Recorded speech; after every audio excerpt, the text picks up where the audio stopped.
నమస్తే welcome to V3 news లక్ష్యం సమాజహితం నేను గణేష్ బులెటిన్ ముందుగా హెడ్లైన్స్ చూద్దాం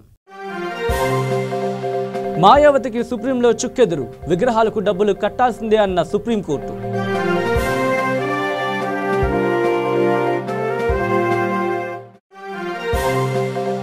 ఈ నెల విడుదల కానున్న ఏపీ డిఎస్సి ఫలితాలు 15న విడుదలయ్యే అవకాశాలు ఉన్నాయన్న మంత్రి గంటా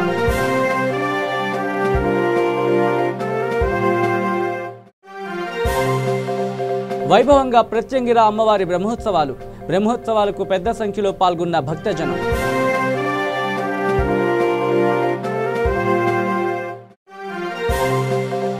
ఢిల్లీలో సీఎం అరవింద్ కేజ్రీవాల్ పై మరోసారి దాడి ఆందోళనకు పాల్పడింది బీజేపీ కార్యకర్తలని భావిస్తున్న పోలీసులు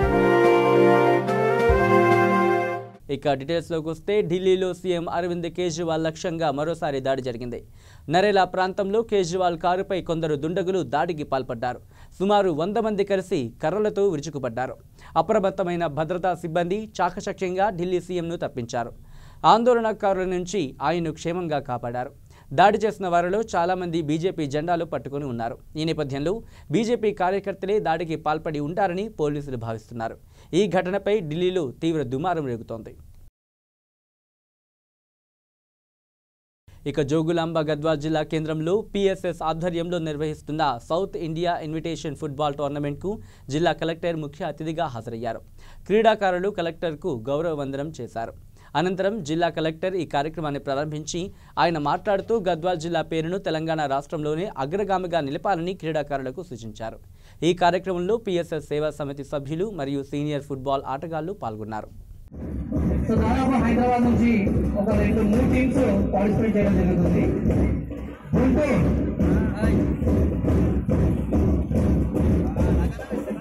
రైల్వేస్ గుంటూరు నుంచి కూడా 2 టీమ్స్ ఉన్నాయి. గుంటూరు టౌన్ మరియు గుంటూరు రైల్వేస్. నిజామాబాద్ మనస్ఫూర్తిగా గర్విస్తున్నాను, సంతోషిస్తున్నాను. మరి మన మధ్య మంచి ప్లేయర్గా పేరు తెచ్చుకున్న ప్రవీణ్ గారు లేకపోయినా వారి స్మారకార్థం వారి మిత్రులు, వారి కుటుంబ సభ్యులు వారి పేరు మీద ఇంత ఘనంగా ప్రతి సంవత్సరం కూడా టోర్నమెంట్ నిర్వహించడం, దక్షిణ భారతదేశం నుంచి వివిధ ప్రాంతాల నుంచి టీమ్స్ని ఇక్కడికి ఆహ్వానించి ఈ పెద్ద ఎత్తున టోర్నమెంట్ చేయడం నిజంగా అభినందనీయం. అండ్ మీరు వారి స్మృతికి అర్పిస్తున్న నిజమైన నివాళిగా చెప్పుకోవచ్చు. మీ అందరికీ కూడా ఈ సందర్భంగా అభినందనలు. సేవా సమితి వారికి, అట్లాగే గద్వాల్ ఫుట్బాల్ అసోసియేషన్ వారికి, ప్రతి ఒక్కరికి కూడా మనస్ఫూర్తిగా ధన్యవాదాలు తెలుపుతూ ఈ 3 రోజులు పండగ ఇట్లాగే కొనసాగి సంవత్సరాంతం మనము మరిన్ని టోర్నమెంట్లు చేసుకోవాలని చెప్పేసి మనస్ఫూర్తిగా ఆశిస్తున్నాను. Thank you. I wish you all the best. May the best team win. Thank you. ఇక నల్గొండ జిల్లాలో మిర్యాలగూడ పట్టణం తెలంగాణలో నాటక రంగానికి జవజీవాలనిచ్చి ఉనికి కాపాడుతూ భావితరాలకు సాంస్కృతిక రంగ వైభవాన్ని గట్టి పునాదుల మీద నిర్మించి బహుమతిగా ఇస్తోంది. 1-2-2019 నుంచి 6-2-2019 వరకు తెలంగాణ రాష్ట్ర స్థాయి పద్య సాంఘిక నాటక పోటీలు నిర్వహిస్తోంది. అద్భుతమైన నాటకశాల అంటే ఆడిటోరియం నిర్మాణం మరొక బృహత్తరమైన మహత్తర కార్యక్రమం కొనసాగుతోంది. సగానికి పైగా నిర్మాణం పనులు పూర్తయి దాదాపుగా 6 కోట్ల నిర్మాణ వ్యయంతో 800 మంది ప్రేక్షకులు కూర్చునే విధంగా సెంట్రల్ ఏసీతో రాజధాని రవీంద్ర భారతి కంటే విశాలమైన వాహనాల నిలుపుదల స్థల సౌకర్యంతో ఏర్పాటు కాబోతోంది ఈ కళావేదిక. ఇక ఎప్పుడెప్పుడా అని తెలంగాణ ఎమ్మెల్యేలు టీఆర్ఎస్ నేతలు ఎదురు చూస్తున్న మంత్రివర్గ విస్తరణకు ముహూర్తం ఖరారైనట్టు రాజకీయ వర్గాల్లో ప్రచారం జోరందుకుంది. ఈ నెల 10న ఆదివారం వసంత పంచమి రోజున కేబినెట్ విస్తరణ చేయాలని ముఖ్యమంత్రి కేసీఆర్ నిర్ణయించారని, ఇందుకు సంబంధించిన కసరత్తును కూడా ఆయన పూర్తి చేసినట్టు వార్తలు వినిపిస్తున్నాయి. 10 నుంచి 15 మందిని మంత్రివర్గంలోకి తీసుకునే ఆలోచనలు సీఎం కేసీఆర్ ఉన్నారని ఊహాగానాలు మొదలయ్యాయి. ఇక తెలంగాణ అసెంబ్లీ ఎన్నికల్లో పోటీకి దూరంగా ఉన్న జనసేన లోక్సభ ఎన్నికల్లో మాత్రం ఖచ్చితంగా పోటీ చేయాలని నిర్ణయించుకున్నట్లు కనిపిస్తోంది. తెలంగాణలోని లోక్సభ నియోజకవర్గాలకు జనసేన అధినేత పవన్ కళ్యాణ్ కమిటీలను ప్రకటించడమే ఇందుకు సంకేతమని రాజకీయ వర్గాల్లో చర్చ జరుగుతోంది. ఏప్రిల్లో ఎన్నికలు జరిగే అవకాశం ఉన్న నేపథ్యంలో పార్టీ యంత్రాంగాన్ని సమాయత్తం చేసేందుకు జనసేన అధ్యక్షుడు పవన్ కళ్యాణ్ పూర్తి స్థాయిలో సిద్ధమయ్యారు. అందులో భాగంగా 3 లోక్సభ నియోజకవర్గాలకు ఇన్ఛార్జీలతో పాటు కమిటీలను కూడా ప్రకటించారు. ఇక యూపీ మాజీ ముఖ్యమంత్రి మాయావతి ఏది చేసినా సంచలనమే. కోటాను కోట్ల ఖర్చు చేసి నివాస భవనాన్ని నిర్మించుకున్న, తన పుట్టినరోజును పురస్కరించుకుని ప్రత్యేక విమానంలో చెప్పులు తెప్పించుకున్న ఆమెకు ఆమె సాటి. ఎన్ని విమర్శలు ఎదురైనా లెక్క చేయరు. అయితే అప్పట్లో ఉత్తరప్రదేశ్ ముఖ్యమంత్రిగా ఉన్నప్పుడు ఆమె చేసిన ఓ పనికి సుప్రీంకోర్టు తాజాగా పెద్ద ఝలకిచ్చింది. అప్పుడు వృధా చేసిన ప్రజాధనాన్ని ఇప్పుడు కట్టాల్సిందేనని స్పష్టం చేసింది. ఇక ఆంధ్రప్రదేశ్ ఉపాధ్యాయ ఉద్యోగ నియామకాల కోసం నిర్వహించిన డిఎస్సి పరీక్ష ఫలితాలను ఈ నెల 15న విడుదల చేస్తామని మంత్రి గంటా శ్రీనివాసరావు ప్రకటించారు. ఆయన మాట్లాడుతూ తమ ప్రభుత్వం అధికారంలోకి వచ్చిన తరువాత మొదటిసారి 2014లో డిఎస్సి నిర్వహించి 10,000 ఉపాధ్యాయ పోస్టు భర్తీ చేశామని తెలియజేశారు. రెండోసారి కూడా డిఎస్సి నిర్వహించామని తెలిపారు. రెండవ డిఎస్సి 6,81,178 మంది దరఖాస్తు చేసుకోగా 5,89,120 మంది పరీక్ష రాశారు అని అన్నారు. రెండవ డిఎస్సి ఫలితాలను ఈ నెల 15న ప్రకటించే అవకాశాలు ఉన్నాయని తెలిపారు.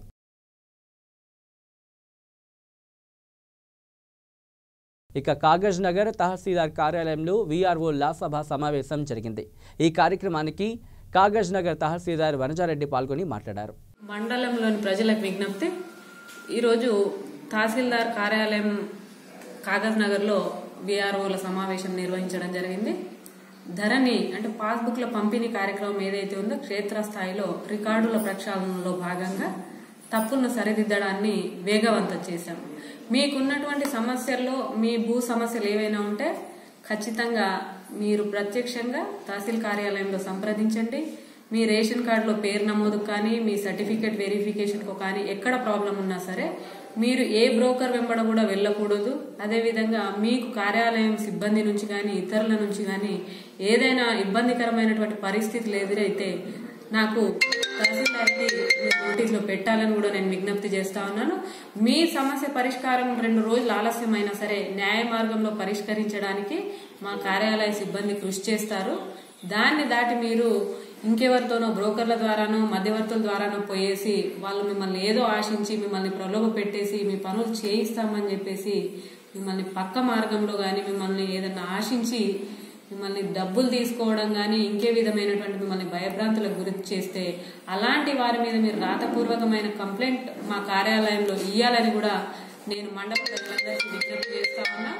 మీ సమస్యలను పరిష్కరించడంలో న్యాయ మార్గంలో మాకు కొంచెం టైం ఇవ్వాలి తప్ప దాన్ని నిర్ణీత సమయంలో పూర్తి చేయడానికి మా కార్యాలయ సిబ్బంది అందరూ అందుబాటులో ఉంటారని మీకు విజ్ఞప్తి చేస్తాం. ఇక స్వర్గీయ డాక్టర్ వైఎస్ రాజశేఖర రెడ్డి జీవిత చరిత్ర ఆధారంగా తీసిన యాత్ర సినిమా విడుదల సందర్భంగా షాద్నగర్లోని స్థానిక రామకృష్ణ ఎఫ్సిసి థియేటర్లో వైఎస్ఆర్సీపీ రంగారెడ్డి జిల్లా యువత అధ్యక్షుడు సీలం శ్రీను ఆధ్వర్యంలో భారీ కేక్ కట్ చేసి శుభాకాంక్షలు తెలియజేయడం జరిగింది. యాత్ర మూవీ గురించి సీలం శ్రీను మాట్లాడుతూ రాజకీయాలకు అతీతంగా ప్రతి ఒక్కరూ చూడాల్సిన సినిమా, వైఎస్ఆర్ గారిని మళ్ళీ చాలా రోజుల తర్వాత చూశారు అని, మన రాజన్న గురించి, ఆయన రాజకీయ ప్రవేశం ఎలా జరిగింది, అలాగే ఆయన చేసిన పరిపాలన మంచి పనుల గురించి తెరపైన ప్రేక్షకులు అందరూ చూడాలి అని తీసిన చిత్రం మన అందరం చూసి ఆ చిత్రాన్ని ఘన విజయం చేద్దామని ఈ సందర్భంగా ఆయన అన్నారు. ఈ కార్యక్రమంలో జిల్లా యువత ప్రధాన కార్యదర్శి పత్తి సంతోష్, నందిగామ మండల యువత అధ్యక్షులు వంశీరెడ్డి, నాయకులు నరేష్, వెంకటేష్, ప్రశాంత్, చందు తదితరులు పాల్గొన్నారు. బులెటిన్లో షార్ట్ బ్రేక్ తీసుకుందాం. నేను మా తమ్ముడు రాజుగాడు రచ్చబండ ముచ్చట్లల్లా మన V3 న్యూస్ ఛానల్ జల్దీనే వస్తున్నాం, జర చూడుండ్రి. రచ్చబండ ముచ్చట్లు మీ V3 న్యూస్ ఛానల్లో త్వరలో.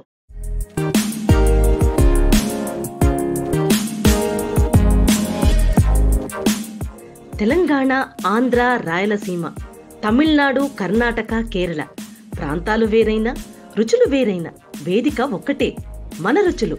త్వరలో మన V3 న్యూస్ ఛానల్లో.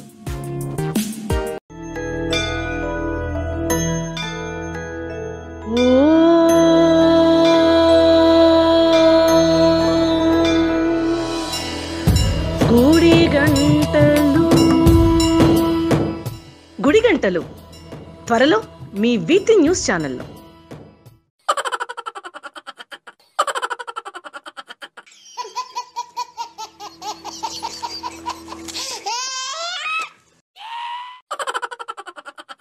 ఖాళీగా త్వరలో మీ V3 న్యూస్ ఛానల్లో. Welcome back to V3 news.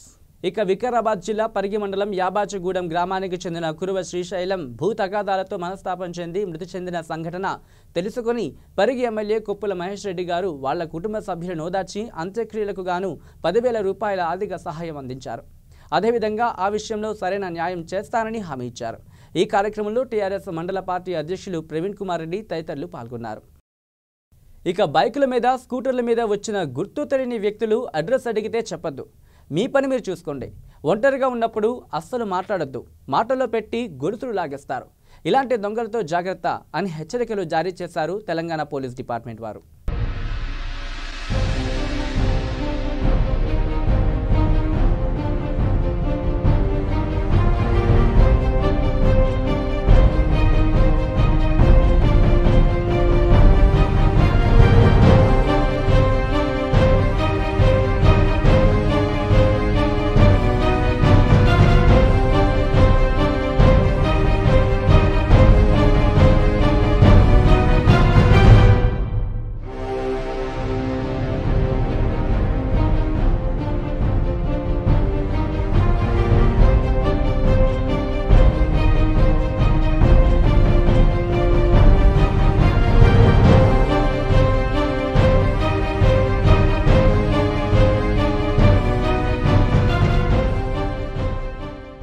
ఇక నల్గొండ జిల్లా కేతేపల్లి మండలం ఇనుపాముల గ్రామం వద్ద నాగమణి అనే మహిళ హైదరాబాద్ నుంచి సమీప గ్రామమైన జంగారెడ్డిగూడెంనకు ద్విచక్ర వాహనంపై మరో వ్యక్తితో వెళ్లిచుండగా అదుపు తప్పి ముందు ఉన్న వాహనాన్ని ఢీకొనగా గాయాలు. అదే సమయంలో హైదరాబాద్ నుంచి సూర్యాపేట వైపు తన కారులో వెళ్లిచున్న ఎంపీ బూర నరసయ్య గౌడ్ ప్రమాద పరిస్థితిని గమనించి ప్రథమ చికిత్స నిర్వహించి దగ్గరుండి అంబులెన్స్ను పిలిపించి క్షతగాత్రురాలు నాగమణికి క్షేమంగా సమీప ఆసుపత్రికి తరలించారు. ఎంతో బిజీగా ఉండే ఎంపీ సామాన్య పౌరుల పట్ల కనబరిచిన శ్రద్ధ, బాధ్యతాయుతమైన విధానానికి స్థానికుల నుంచి ప్రశంసలు అందాయి. ఇక ఆర్జేడీ అధినేత లాలూ ప్రసాద్ కుమారుడు బీహార్ మాజీ డిప్యూటీ చీఫ్ మినిస్టర్ తేజస్వి యాదవ్కు సుప్రీంకోర్టులో చుక్కెదురైంది. తన అధికారిక నివాసాన్ని ఖాళీ చేయించడంపై సుప్రీంకోర్టులో తేజస్వి పిటిషన్ దాఖలు చేశారు. ఈ పిటిషన్ను ఈరోజు సుప్రీం ప్రధాన న్యాయమూర్తి జస్టిస్ రంజన్ గొగోయ్ విచారణ చేపట్టారు. పిటిషన్ను కొట్టివేసిన ఆయన తేజస్విపై ధ్వజమెత్తారు. డిప్యూటీ సీఎంగా ఉన్నప్పుడు బంగ్లాను కేటాయించారని, పదవి లేనప్పుడు బంగ్లాను ఖాళీ చేయాల్సిందే కదా అంటూ ప్రశ్నించారు. ప్రాధాన్యత లేని పిటిషన్ వేసి కోర్టు సమయాన్ని వృధా చేసినందుకు గాను తేజస్వి యాదవ్కు 50,000 రూపాయల జరిమానా విధించారు. ఇక హైదరాబాద్లోని శ్రీ రామకృష్ణాపురంలో 2004 సంవత్సరంలో ప్రతిష్ఠించిన ప్రత్యంగిర అమ్మవారి దేవాలయం బ్రహ్మోత్సవాలు అంగరంగ వైభవంగా ప్రారంభమయ్యాయి. 2 తెలుగు రాష్ట్రాల్లో మొట్టమొదటి దేవాలయం ఇది ఒక్కటే అని, ఇక్కడ అనునిత్యం పూజలు, యాగాలు, హోమాలు, అన్నాభిషేకాలు, కుంకుమ పూజలు నిర్వహిస్తామని, బ్రహ్మోత్సవాలు 3 రోజులు ఘనంగా నిర్వహిస్తామని, భక్తులు కోరిన కోరికలు తీర్చే తల్లి కాబట్టి ప్రజలందరిలో ఈ అమ్మవారు మనసులో నిలిచిపోయి ఉంటారని, అందరి ఆదరాభిమానాలతో అమ్మవారికి అనేక పూజా కార్యక్రమాలు నిర్వహిస్తామని నిర్వాహకులు తెలిపారు. అమ్మవారిని దర్శించుకుని ఎలాంటి కార్యక్రమం చేపట్టినా అంత శుభం కలుగుతుందని భక్తులు తెలిపారు. ఈ బ్రహ్మోత్సవాలకు భక్తులు పెద్ద సంఖ్యలో పాల్గొన్నారు. శంకర మధ్యమాం అస్మదాచార్య పర్యంతం వందే గురు పరంపరం. ఈనాడు మనందరం కూడా ఈ ప్రత్యంగిర దేవాలయం యొక్క బ్రహ్మోత్సవాల్లో పాల్గొంటున్నాం. ఒక విశేషమైన కార్యక్రమం. 2004లో ప్రతిష్టాపన చేసినటువంటి ఈ దేవాలయం యొక్క విశిష్టత చాలా తక్కువ సమయంలోనే ప్రజలందరికీ తెలిసింది. మొట్టమొదటిసారిగా తెలుగు రాష్ట్రాల్లో ఒక ప్రత్యంగిర దేవాలయాన్ని ప్రతిష్ఠ చేయడం అనేది ఒక విశేషమైనటువంటి సంగతి. అటువంటి దేవాలయంలో నిత్యము కూడా పూజలు, ప్రత్యంగిరాదేవి యొక్క పూజలు, అభిషేకాలు, హోమాలు చేయటం వల్ల ప్రజలందరూ కూడా వారి యొక్క సమస్యలు పరిష్కరించడానికి ఒక సులభమైన మార్గం ఏర్పడింది. ఎక్కడైతే ఏ దేవతకి ఏ దేవాలయంలో విశిష్టమైన పూజలు జరుగుతూ ఉంటాయో ఆ దేవత యొక్క అనుగ్రహం, ఆశీస్సులు చాలా త్వరగా లభిస్తాయని చెప్పి చెప్పబడింది. అటువంటి ఈ ప్రత్యంగిర దేవాలయంలో ఎంతోమంది భక్తులు వారి సమస్యలు పరిష్కరించుకున్నారు. అటువంటి ఈ కార్యక్రమంలో పాల్గొనడం నాకు కూడా ఎంతో ఆనందంగా ఉంది. ఈ దేవత యొక్క పూజలు అందుకొని ప్రజలందరూ కూడా, భక్తులందరూ కూడా వారి సమస్యలను పరిష్కరించుకోవాల్సిందిగా, ఆ దేవత యొక్క అనుగ్రహం పొందవలసిందిగా కోరుకుంటూ నారాయణ నారాయణ. ఈరోజు విశేషం ఈ బ్రహ్మోత్సవాలు 15వ బ్రహ్మోత్సవాలు ఇక్కడ జరుగుతున్నాయి. ఎన్ని రోజులు జరుగుతుంది? 3 రోజుల పాటు ఇవాళ చివరి రోజు. ఈరోజు ప్రత్యేకతలు వాళ్ళ అన్నాభిషేకం చేశారు. దేవతకి. తర్వాత హోమాలు కూడా ఉన్నాయి. ఇవాళ ధర్మాన్ని కాపాడటానికి ఈ దేవాలయంలో నిత్యం కూడా పూజలు జరుగుతుండాలి. అట్లానే భక్తుల్లో కూడా భగవంతుని మీద విశ్వాసాన్ని ఏర్పరచాలి. అటువంటి కార్యక్రమాలు చేపట్టి భక్తుల్లో హిందువుల్లో ఒక విశ్వాసాన్ని మనం ఏర్పరచాల్సిన అవసరం. ఇక రంగారెడ్డి జిల్లా మహేశ్వరం నియోజకవర్గం ఎమ్మెల్యే సవితా ఇంద్రారెడ్డి కందుకూరు మండలంలోని సర్పంచ్గా గెలుపొందిన ఆకుల మైలారం గ్రామ సర్పంచ్ను గురిగే కలమ్మ, తిమ్మాపూర్ గ్రామ సర్పంచ్ గంగాపురం గోపాల్ రెడ్డి సన్మానించడం జరిగింది. ఈ కార్యక్రమంలో మీర్జాన్పేట సర్పంచ్ బ్రాహ్మణపల్లి జ్యోతి చంద్రశేఖర్ మరియు కాంగ్రెస్ కార్యకర్తలు, నాయకులు పెద్ద ఎత్తున పాల్గొన్నారు. అత్యధిక సర్పంచ్లను గెలిపించిన కందుకూరు మండల ప్రజలందరికీ కూడా ధన్యవాదాలు చెప్తా ఉన్నాను. కాంగ్రెస్ పార్టీ బలపరిచిన మెజార్టీ అభ్యర్థులని ఈరోజు గెలిపించి పంపించిన కందుకూరు మండలంలో ఉన్న ప్రతి గ్రామంలో ఉన్న ప్రజలందరూ కూడా విజ్ఞప్తి ధన్యవాదాలు చెప్తా ఉన్నాను. వాళ్ళకి సర్పంచులను గెలిపించిన ప్రజలకి ధన్యవాదాలు కాదు, గెలిపించడానికి కృషి చేసిన కార్యకర్తలందరినీ కూడా అభినందిస్తూ ఉన్నాను. అందరినీ కూడా గెలిచిన ప్రతి సర్పంచ్ను కూడా కాంగ్రెస్ పార్టీ అభ్యర్థులే కాక ప్రతి సర్పంచ్ కూడా అభినందిస్తూ, గ్రామం అభివృద్ధిలో సర్పంచ్ పాత్ర చాలా కీలకంగా ఉంటుంది. నిజంగా సర్పంచులు బాధ్యతగా పనిచేయాలంటే ప్రభుత్వ సహకారం సంపూర్ణంగా ఉండాల్సిన అవసరం ఉంది. గ్రామంలో ఉన్న నిధులు ఏ మూలకు సరిపోవు, వాళ్ళ ప్రత్యేకమైన నిధులు కేటాయిస్తేనే ఈరోజు గ్రామంలో సర్పంచ్లు అభివృద్ధి చేయగలుగుతారు అనేది ఒకసారి ప్రభుత్వం గ్రహించాలి. ఎందుకంటే గత 4 సంవత్సరాల గ్రామాలకు చూస్తున్నప్పుడు నిధులు ఎక్కడ ఒక రూపాయి రాలేదు గవర్నమెంట్కి, ప్రభుత్వంకి. కనీసం ఇప్పుడైనా సర్పంచ్లకు వాళ్ళు బాగా పనిచేసేటట్టు చెయ్యాలంటే మాత్రం ప్రభుత్వం అధికంగా నిధులు కేటాయించాలని కోరుతాను. ప్రభుత్వం దృష్టి కూడా తీసుకెళ్తాం.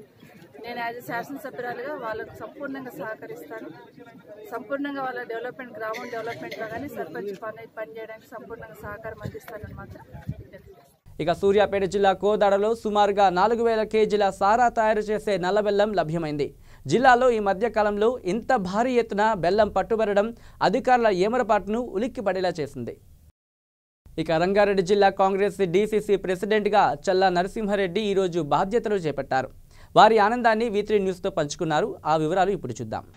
బలహీన బడుగు వర్గాల ఆశాజ్యోతి, ఇటు రైతులకు వెన్నుముక లాంటి కాంగ్రెస్ పార్టీ, రైతు కూలీల గురించి అభివృద్ధి చేసే పార్టీ కాంగ్రెస్ పార్టీ, మరి ఒకే ప్రాయంతో బ్యాంకు రుణాలన్నీ కూడా మాఫు చేసిన ఆ రోజు సోనియా గాంధీ గారు, మన్మోహన్ సింగ్ ప్రభుత్వంలో, కేంద్ర ప్రభుత్వంలో, రాజశేఖర రెడ్డి గారి ప్రభుత్వంలో ఆనాడు ప్రతి కుటుంబానికి కూడా కాంగ్రెస్ పార్టీ నుంచి అందరికీ కూడా బెనిఫిట్స్ పొందిన ఆ రోజు ఆరోగ్యశ్రీ కానివ్వండి, ఫీజు రింబర్స్మెంట్ కానివ్వండి, రేషన్ కార్డు సన్న బియ్యం కానివ్వండి, 20 రూపాయల కిలో బియ్యం కానివ్వండి, మరియు వివిధ అభివృద్ధి పథకాలన్నీ కూడా కాంగ్రెస్ పార్టీలోనే జరిగాయి. కాబట్టి మరి కాంగ్రెస్ పార్టీని రాబోయే మండలాల ఎలక్షన్లో, జడ్పీటీసీ ఎలక్షన్లో కాంగ్రెస్ పార్టీని ముందుకు తీసుకుపోవడానికి మన స్థానిక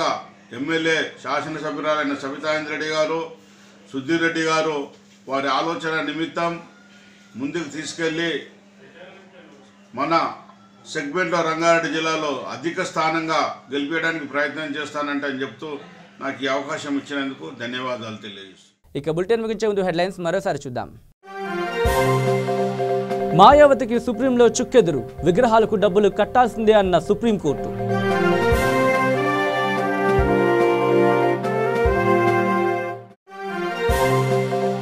ఈ నెల విడుదల కానున్న ఏపీ డిఎస్సి ఫలితాలు, 15న విడుదలయ్యే అవకాశాలు ఉన్నాయన్న మంత్రి గంటా.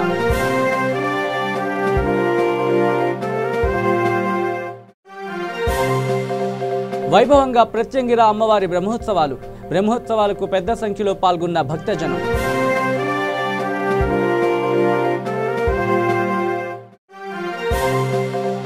ఢిల్లీలో సీఎం అరవింద్ కేజ్రీవాల్పై మరోసారి దాడి, ఆందోళనకు పాల్పడింది బీజేపీ కార్యకర్తలేనని భావిస్తున్న పోలీసులు.